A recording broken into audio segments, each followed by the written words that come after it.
Ana Rodriguez stood behind the register at Valley Fresh Market, her fingers moving swiftly across the buttons as she scanned each item with care. The soft mechanical beeps seemed to echo the rhythm of her thoughts. Countless words in English floating in her head, waiting to be pronounced just right. It had been just over a year since she left her small village in Jalisco, Mexico, and still, every sentence she spoke felt like a mountain she had to climb. Her name tag, slightly faded from overuse, read Ana R. in bold black letters. Beneath it, someone had scribbled, "Always smiling," in permanent marker, an attempt by a friendly coworker to cheer her up after one particularly cruel shift.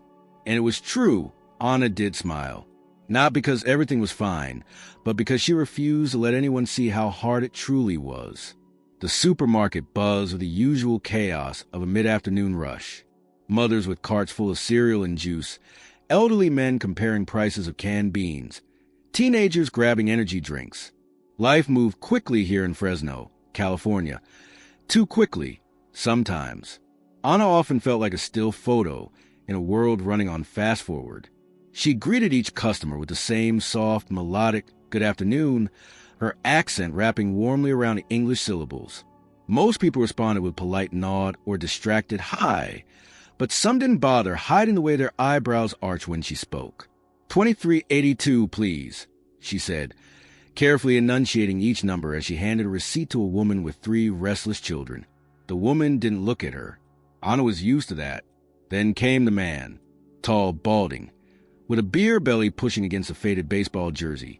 He stepped forward and dropped his items on a conveyor belt with a loud thud. His expression was already sour before she said a word. "Good afternoon," Ana greeted him. The man didn't respond. Instead, he watched her intently as she began scanning his items. Frozen pizza, a 12-pack of beer, a bag of chips. "Wow," he said, loud enough for everyone nearby to hear. "You work here and still can't speak English properly?" Ana froze for half a second, her hand hovering over the barcode scanner. I am sorry," she replied, her voice soft, her accent more noticeable under pressure. "I am learning. I try every day." He chuckled bitterly, shaking his head. "This is America. You'd think they'd hire people who can actually talk to customers. What's next? Cashiers who only speak Martian." A small ripple of uncomfortable laughter passed through the line. No one stepped in. Anna's cheeks burned as if lit by a match. She focused on scanning the remaining items, blinking back the sting in her eyes. Her fingers trembled slightly. "I'm just saying," the man continued, clearly emboldened by the silence around him. "If you can't speak the language, maybe you should go back to wherever you came from. Let someone else have your job, someone who belongs here." Ana did not reply. She couldn't. Her throat had closed tight. She finished scanning the items and forced a smile that didn't reach her eyes. $31.10, please." He paid in cash, muttering something under his breath that she didn't catch but didn't need to. The tone said everything. She handed him his change. "Thank you. Have a nice day," she said, her voice just barely above a whisper. He smirked. "Sure. You too, whatever your name is." As he walked away, Ana exhaled slowly, blinking fast. She reached for the next item on the belt, trying to reset herself. It wasn't the first time something like this happened. Probably wouldn't be the last. Still, it always left a mark. The next customer was a woman with tired eyes and a child tugging at her arm. She had been behind the man the whole time and had watched the entire exchange in silence. Ana glanced at her briefly, expecting the usual awkward avoidance, but the woman said nothing. Then, without warning, Anna's phone, tucked into her apron pocket, began to ring. The ringtone was soft but unmistakable, a lullaby in Spanish, gentle and haunting, the kind of song meant to rock a child to sleep on warm nights, far from the noise of the world. "Dormit mi niño, dormit ya." The sound drifted across the register like a whispered memory. The woman in line froze. Her hand, mid-motion toward her wallet, trembled slightly. Her gaze locked onto Anna with such intensity that it startled her. Ana reached into her pocket and silenced the call, embarrassed. "I am sorry," she said quickly, avoiding eye contact. "My phone." "Wait." the woman said, her voice low, urgent. Anna looked up, confused. That song, the woman's voice broke. Where did you get that ringtone? Anna hesitated. I recorded it. It is a song I sang for my little brother. Before I came here. He is still in Mexico. The woman's face turned pale. She reached into her own bag and pulled out her phone. With shaking hands, she unlocked it, scrolled for a moment, then turned the screen toward Anna. A video. A little girl, no older than 7, sat on a small bed, clutching a worn teddy bear. She was singing softly, the same lullaby. Her voice overlapped perfectly with the one from Anna's ringtone. Anna stared at the screen. Her legs went weak. The child in the video had wide, dark eyes and thick hair tied in braids. Her voice matched Anna's own recording note for note. The woman, Emily, looked at Anna, tears already in her eyes. She sings it every night, she whispered. She doesn't know where it came from, but she says it helps her sleep. Anna's breath caught in her throat. The world around them seemed to fade. The fluorescent lights, the beeping registers, the murmurs of customers. All that remained was a soft echo of a lullaby and a connection that defied coincidence. Emily stepped forward, her voice trembling. You need to come with me, she said. Right now. She needs to hear you. Anna blinked, stunned. What do you mean? She asked, though part of her already knew. Emily's eyes were full of something between fear and hope. She's my daughter, she said. Adopted. From Mexico. 5 years ago. Anna couldn't move, could barely breathe. The phone, still in her hand, buzzed again. But for once, she didn't answer it. Not yet. Not until she found out who that little girl truly was. Anna sat in the passenger seat of a modest gray SUV, her hands clutched tightly in her lap. Emily's knuckles were wide around the steering wheel as they pulled out of the supermarket parking lot. The silence between them charged with something unspoken. Outside the window, Fresno's late afternoon light cast long shadows across the street, and Anna watched them flicker past as if they might explain something. But nothing could. Not the trembling in her chest, not the ache building behind her eyes, not the sound of her own voice in that video, sung by a child she did not yet dare to believe could be her sister. The drive was short, no more than 15 minutes, but it felt suspended in time. Emily glanced at her only once, as if unsure whether Anna might disappear if she looked too long. Anna remained quiet, unable to form the words for the 1,000 questions rising in her throat. The truth pressing on her slowly, wrapping around her like a storm cloud. Her voice, that song, that child.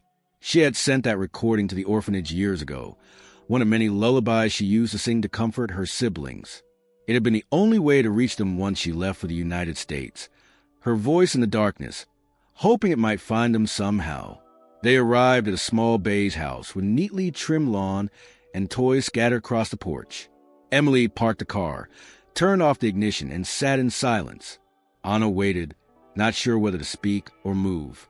She's inside, Emily said at last, her voice hoarse. Her name is Lucia. Anna turned to her, heart thudding. That was my sister's name, she whispered. Emily nodded slowly. Lucia Rodriguez Hernandez. Anna's breath caught, but Emily continued before she could speak. I never changed her last name. I kept it. I wanted her to have some piece of where she came from. Her eyes met Anna's then. She was 3 when I adopted her. She barely spoke, barely trusted anyone. But at night, she would hum that song. Not the words, just the tune. I recorded it one night and played it back. And then she sang it with the words. Clear, like someone had sung it to her 1,000 times. Anna swallowed hard, the weight of it all pressing on her chest like a boulder. She opened the car door and stepped out slowly, her legs unsteady beneath her. Emily followed, unlocking the front door and leading Anna into a quiet, sunlit living room. A small dog barked once before trotting into another room. The house smelled faintly of lavender and something baking. Sugar cookies, maybe. Lucia, Emily called gently. A small voice answered from down the hallway. Yes, Mama? Anna's chest tightened. That voice. Emily motioned for Anna to follow her. They moved toward a bright bedroom at the end of the hall. There, surrounded by plush animals and shelves of children's books, sat a little girl with long dark braids and deep brown eyes. She was sitting cross-legged on the floor, coloring. She looked up. The crayon slipped from her fingers. Anna stopped in the doorway. Her heart thundered in her ears. She wanted to speak, but couldn't. Her mouth opened, then closed again. Lucia blinked. Her gaze moved over Anna's face, pausing on her eyes, then her mouth. She stood slowly, taking a step forward, then another, and then she ran, straight into Anna's arms. Anna dropped to her knees, her body trembling as Lucia threw her arms around her neck. She held her tightly, not daring to let go. "I know your voice," Lucia said, muffled against her shoulder. "I hear in my dreams." Anna burst into tears, holding the child closer, her whole body shaking. She didn't know how this was possible, how the world had brought them back together like this. But she didn't question it. She couldn't. She just held her. Emily watched from the doorway, her hand over her mouth. She said nothing for a long time.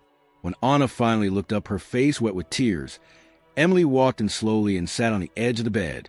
"I didn't know," she said softly. "I had no idea. They told me she had no family." Anna nodded, brushing Lucia's hair gently with her fingers. "I left them there," she said, her voice thick. "I had to. I was barely 18. I thought if I could come here, get a job, maybe one day I could send for them. But when I called the orphanage months later, they said Lucia had been adopted. I didn't know where. I didn't even know by who." Emily's expression tightened with guilt. "We didn't get much information either. I filed papers, waited almost a year, and then suddenly there she was. They said her parents had died, that she had no siblings. Just that song." Lucia tugged gently at Anna's shirt. "Are you my sister?" Anna looked into her eyes, then nodded. "Yes, mi amor. I'm your hermana. I never stopped thinking about you." Lucia smiled, but it was tinged with something sad. "Why did you go away?" Anna's heart cracked. She cupped Lucia's cheek and whispered, "So I could find a way to help you. I didn't know it would take this long." Emily stood, her movements slow. She looked between the two of them, her own face unreadable. "I need to think about what this means," she said carefully. I don't know what's best. For her. For you." Anna nodded slowly, still holding Lucia. "I don't want to confuse her," she said, "or take her away from you. That's not why I'm here." Emily folded her arms, looking at the floor. "She's everything to me. I lost a baby 2 years before I met her. A car accident. I didn't think I could ever be a mother again. But then Lucia came into my life. And now..." Anna stood, gently lifting Lucia into her arms. The child clung to her, resting her head on Anna's shoulder. "I don't want to take her," Anna repeated softly. "I just want to know her, be near her, if she wants that." Emily met her gaze, something shifting in her eyes, doubt giving way to something closer to understanding. "I need time," she said, "and we need to talk more. All of us." Anna nodded. "I'll wait," she said. Lucia looked up and whispered, "Will you come back tomorrow?" Anna kissed her forehead. "Yes, mi amor. I'll come back." Emily watched them in silence, and in that still, fragile moment, none of them knew exactly what came next. But the silence was no longer empty. It held something new, something delicate, like the first breath of hope. The next morning, the hum of the supermarket was replaced by the quiet hum inside Emily's kitchen. Anna sat at the table, her hands folded, eyes darting occasionally to the hallway where Lucia had just disappeared with her crayons. The child had greeted Anna that morning with the same instinctive trust as the day before, offering her a drawing of the two of them holding hands under a sun that smiled down from a sky of crayon blue. Anna had barely kept her tears at bay. She didn't know how long she'd be allowed to stay in Lucia's world, but even if this was fleeting, it was more than she dared to hope. Emily placed a cup of tea in front of Anna and sat across from her, a manila folder resting between them. Her expression was serious, but no longer distant. Something had shifted overnight. "I found the adoption file," she said. "Everything they gave me when I brought her home." Anna looked down at the folder, but didn't reach for it. Her hands remained folded, as though moving them might disrupt the delicate reality she was now living in. I need you to know I'm not here to take anything from you, Anna said quietly. You're her mother. I see that. Emily nodded slowly. I believe you, and I know you're her sister. I'm not going to pretend I understand how this happened or what we're supposed to do with it, but it's real. I see it when Lucia looks at you. Anna finally reached the folder, her fingers brushing the edge of the papers inside. Birth records, legal documents, forms filled with black ink and cold language. But then she saw it, an intake form from the orphanage, stamped with the name Lucia Rodriguez Hernandez. Date of birth, hometown, and beneath it, a handwritten note. Siblings. One brother, Marco. One sister, Anna. No current contact. Anna inhaled sharply. The orphanage had known. They had documented it. And still, she'd been told Lucia had no family. I tried to call them, Anna said, her voice brittle. Months after I arrived here, I saved up to make the call. They said she'd been adopted, that there was no way to contact the family. Emily frowned, brows knitting together. They never told me about you, never mentioned siblings. I thought she was alone. Anna looked up. We weren't. I was 18 when our parents died. I did everything I could to keep us together, but I couldn't find work. I couldn't feed them. The orphanage said they could help. I believed them. I left so I could find something better. I sent money when I could. I recorded those songs and mailed them. I thought they'd at least hear my voice. Emily was quiet for a moment, then turned to look at the hallway. Lucia started singing that lullaby the week after she arrived. It was like a part of her refused to let go. Even when she was silent all day, she'd hum it before bed. I used to think it was a dream she clung to. Now I know it was you. They sat in silence, each woman overwhelmed by the strange cruelty and strange grace of what had brought them here. Eventually, Lucia returned with another drawing, this one of a house with 3 people inside it. She pointed to each figure. This is me, this is Mama, and this is you, she said, pressing her finger over Anna's sketch. Anna smiled gently. It's beautiful, Lucia. Can you stay forever? The girl asked. Anna's heart cracked at the question. She looked at Emily, unsure of how to answer. Emily crouched beside her daughter. Anna can't live here, sweetheart, but maybe she can visit more. We'll talk about it, okay? Lucia seemed to accept this, but only just. She curled up in Anna's lap and began humming the lullaby under her breath, the tune filling the room like a familiar breeze. Later that day, Emily stepped outside and made a few calls, while Anna remained with Lucia. The girl insisted on teaching her how to bake cookies, even though Anna had never baked anything in her life. Flour dusted her apron and Lucia's cheeks, and their laughter filled the small kitchen. It was a joy Anna hadn't felt in years, pure, simple, undeserved. When Emily returned, her face was pale but composed. She gestured for Anna to step outside with her for a moment, and the 2 women stood in the fading sunlight on the porch, their conversation hushed beneath the rustling leaves.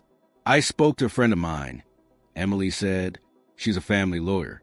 I wanted to know if there was any risk of this turning into a custody issue. She said there's not. Anna nodded. That's not what I want. I just want to be in her life. However you're comfortable. Emily looked at her long and hard, then finally said, What would that look like? You visiting?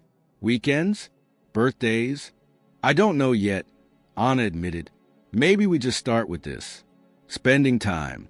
She's happy. I don't want to confuse her or make her feel torn between us. She won't, Emily replied. You're not trying to replace me. That's what makes the difference. Anna blinked, surprised by the clarity of Emily's words. I know what it's like to lose someone, Emily continued, her voice softening. When I lost my baby, I thought the world had ended. Then I found Lucia, and I thought maybe I'd been given a second chance. But maybe you were too. The 2 women stood in silence, not as strangers anymore, not as rivals, but as women linked by fate and the love of a child neither was willing to lose.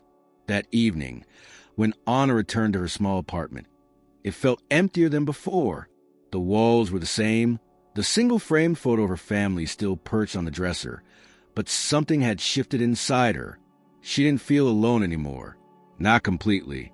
And not just because of Lucia. Because Emily, cautious but open, had not shut the door. She'd left it ajar. Anna sat on her bed and stared at her phone. She opened her voice memos. The old lullabies were still there, each one a whisper to a past she thought was lost. She tapped record, and after a long pause, she began to sing again, not for the past, but for the future. A lullaby not just for Lucia, but for healing, for finding, for returning. And somewhere across town, as Emily tucked Lucia into bed, the child asked, "Can Anna come to my birthday next week?" Emily kissed her forehead. I think she'd love that. The week that followed unfolded with a strange stillness, as if time were deliberately slowing down to accommodate the weight of what had just taken place. Anna continued her shifts at the supermarket, each day filled with the same mechanical repetition of scanning barcodes, smiling politely, and fielding the usual mix of indifference and occasional kindness from customers. But inside her, something had shifted. There was a new gravity to her steps, a new pause in her voice when she remembered Lucia's arms around her neck, the child's sleepy question echoing in her mind. "Can you stay forever?" Emily had not given a definitive answer about Anna's place in their lives, and Anna hadn't pressed her. She understood that this wasn't a decision made in a moment. Still, it was hard to ignore the quiet ache that followed her now, especially during those empty hours after work when she sat alone in her small apartment, surrounded by silence. Her life had been built on survival for so long that she had no idea how to respond to the possibility of joy. And joy, real, fragile, complicated joy, was exactly what Lucia's presence offered. One evening, as the sun dipped low over the city, Emily called. Her voice was calm, but there was a tension behind her words Anna had learned to recognize. "I've been thinking a lot," Emily began, "about everything, about you, about Lucia, and about what happens next." Anna stayed silent, bracing herself. "I want to be honest," Emily continued. "I'm scared, not of you, but of what this could mean for Lucia. She's finally stable, happy. She's built a life here with school, friends, routines. You showing up, it's a gift, but also a disruption." Anna closed her eyes, pressing the phone tighter to her ear. "I understand," she said. "I never wanted to disrupt anything. I just wanted to know she was okay." "But she's more than okay," Emily replied. "She's thriving. And now, after just a few days with you, she's asking questions about Mexico, about her birth parents, about why you left, things I can't answer, things I didn't even know she remembered." Anna felt familiar guilt creep up her spine. "She's not confused," Anna said gently. "She's just reconnecting. It's natural. You're still her mother. That hasn't changed." Emily paused before responding. "I know, but I need to protect her. That's my job." There was silence again, the kind that stretches out longer than it should. Then Emily sighed, her voice softer now. "She wants you at her birthday, and I want you there too. But I need to ask you something first." Anna held her breath. "Do you really want to be in her life? I mean consistently, not just for birthdays or holidays. I'm asking if this is something you're ready for. Because if it's not, if there's even a part of you that thinks she might disappear again, then I need to know now." The question struck Anna harder than she expected. She had been so overwhelmed by emotion, so caught up in the miracle of finding Lucia, that she hadn't asked herself what she was willing to sacrifice to stay. Her job barely paid enough for rent, let alone for legal consultations or transportation to see Lucia regularly. She still sent money home to her younger brother, who lived with an aunt in Guadalajara. Her life wasn't simple. It wasn't stable. Could she really offer Lucia something lasting? "I don't have much," Anna admitted, "but I have love, and I have time. I will find a way to be present. I won't leave again. Not unless you ask me to." There was another long pause. Then Emily exhaled a slow, relieved breath. "Okay, then let's talk about what that might look like." They agreed to take things slowly. Anna would start by visiting once a week, joining for meals or small outings. They would introduce the idea to Lucia not as a shocking revelation, but as a truth unfolding gently, something that had always been, even if no one had recognized it until now. Days later, Anna was invited to dinner. Emily made spaghetti, Lucia's favorite, and the girl greeted Anna with the kind of exuberance that only children possess, pure, unfiltered joy. She pulled Anna into the living room to show her a drawing she'd made for her upcoming birthday party. It featured balloons, a cake, and 3 stick figures, herself, Emily, and Anna, all holding hands. As they ate, Lucia chatted animatedly about school, her favorite books, and the cake she wanted. Anna listened closely, marveling at how much personality and life radiated from her sister. There was a resilience in the child that mirrored her own, and it filled her with both pride and sorrow. Pride for the girl Lucia had become, sorrow for the years they'd lost. Later that night, when Lucia was tucked into bed and Anna prepared to leave, Emily stopped her at the door. "I spoke to a therapist today," she said, "someone who works with adoptive families. She said it's okay to tell Lucia the truth, as long as it's age-appropriate, honest, and reassuring.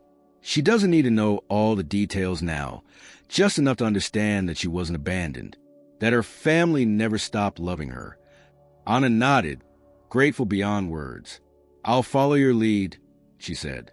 Emily looked at her for a long moment, then finally said, "You're not just her sister, Anna. You're part of our story now. Whether I like it or not, whether I'm ready or not. And I think maybe that's okay." Anna left with tears in her eyes, but they weren't the bitter kind she'd shed so many nights in silence. These were quiet tears of recognition of possibility. For the first time in years, she allowed herself to believe in something she'd buried deep under the weight of survival. A future not defined by loneliness or regret, but by shared laughter, by drawings on fridges, by lullabies sung together instead of alone. Anna didn't know what came next. There were still legal questions to resolve, still boundaries to navigate. But for now, there was a birthday on the horizon, and a little girl who believed in the magic of having both a mother and a sister standing at her side. And Anna would be there. Lucia's birthday morning unfolded beneath a quiet sky, painted in soft streaks of lavender and gold. Inside the house, there was a low hum of anticipation, the smell of buttercream and chocolate wafting from the kitchen, and the shuffle of wrapping paper being carefully folded around brightly colored boxes. Emily moved through the rooms with her usual efficiency, though a certain nervous energy threaded itself through every movement. She adjusted the same centerpiece twice, then rearranged a third time before finally stepping back and laughing at herself under her breath. This wasn't the grand party other parents might throw. There were no rented bounce houses or hired entertainers. It was a quiet gathering, just close friends and a few children from Lucia's school. But it was also a moment that held more emotional weight than anyone outside this home could imagine. Anna arrived just before 10 o'clock, her arms wrapped around a simple gift bag and a store-bought card she had signed 3 times before getting the words right. She had dressed carefully, choosing a modest dress in soft blue and brushing her hair into a neat bun. Her palms were slightly damp from nerves, but the moment she stepped into the house and Lucia launched herself into her arms, every trace of anxiety softened. Lucia's joy was unfiltered. She giggled, her arms tight around Anna's neck, and whispered, "I knew you'd come." The living room had been decorated with pastel streamers and paper butterflies Lucia had cut out herself. The cake sat on the table, a small round chocolate confection topped with handmade sugar flowers. On one side of the table stood a single candle, shaped like the number 7, waiting to be lit. Anna placed her gift beside the others and knelt next to Lucia. "I brought something for you," Anna said, "but it's not in the bag. It's something I used to do on your birthdays when we were still together. Do you want to hear it?" Lucia's eyes widened. She nodded quickly, then tugged at Anna's hand, guiding her to the center of the room where a few folding chairs had been set up. Emily stood nearby, watching the scene quietly, her gaze unreadable. Other parents filtered in and out of the kitchen, chatting politely. The children, some in princess dresses and others in t-shirts and jeans, buzzed with energy. Yet when Anna sat down and began to sing, the entire room seemed to fall still. She didn't announce the song. She didn't need to. It was the same lullaby, but this time not from a phone speaker, not through old recordings or distant memories. Her voice rose slowly, soft but strong, each syllable enunciated with care and emotion. She sang in Spanish, letting the words drift across the space like silk on air. "Dormit, mi nina, dormit ya?" Lucia sat cross-legged on the floor, eyes wide, her lips moving along with the lyrics. At one point, she leaned against Anna's knee, as if trying to ground herself in the sound. When the song ended, the silence held for several seconds before soft applause filled the room, gentle and uncertain, as if no one was sure what they had just witnessed but felt it deserved acknowledgement. Anna smiled faintly, her cheeks flushed, and then looked down at Lucia, who whispered, "That was my favorite gift." Emily stepped forward then, holding the candle and a lighter. She offered it to Lucia, who set it on the cake. Everyone gathered around to sing the traditional birthday song, and Lucia closed her eyes tightly when it came time to make a wish. No one asked what she had wished for, but Anna wondered if she already knew. After cake, the children ran off to the backyard where a simple game of tag began. Anna remained inside, helping Emily gather paper plates and napkins, their hands occasionally brushing as they reached for the same stack of cups. "She loves you," Emily said quietly, not looking at her. "That's obvious." "I love her, too," Anna replied. Emily nodded once, then hesitated before continuing. "I spoke to a social worker last week, just to understand what options exist for something like this. I wanted to know if there was a way to make your role in her life more structured, legal even." Anna turned slowly to face her. "You mean like guardianship?" "Not full guardianship," Emily clarified, "but something like a co-caretaker or a familial contact recognized by the court. It's rare, but it's possible in certain cases, especially if there's a documented biological link and mutual agreement between all parties." Anna stared at her, not daring to speak at first. "I didn't expect this," she said softly. "I didn't think you'd be open to something like that." Emily looked away for a moment, then met her eyes again. "I didn't think I would either. But then I saw how she looks at you, how calm she is around you, and I thought maybe denying her that connection would do more harm than good." Anna reached out and touched her arm lightly. "Thank you. I know it's not easy.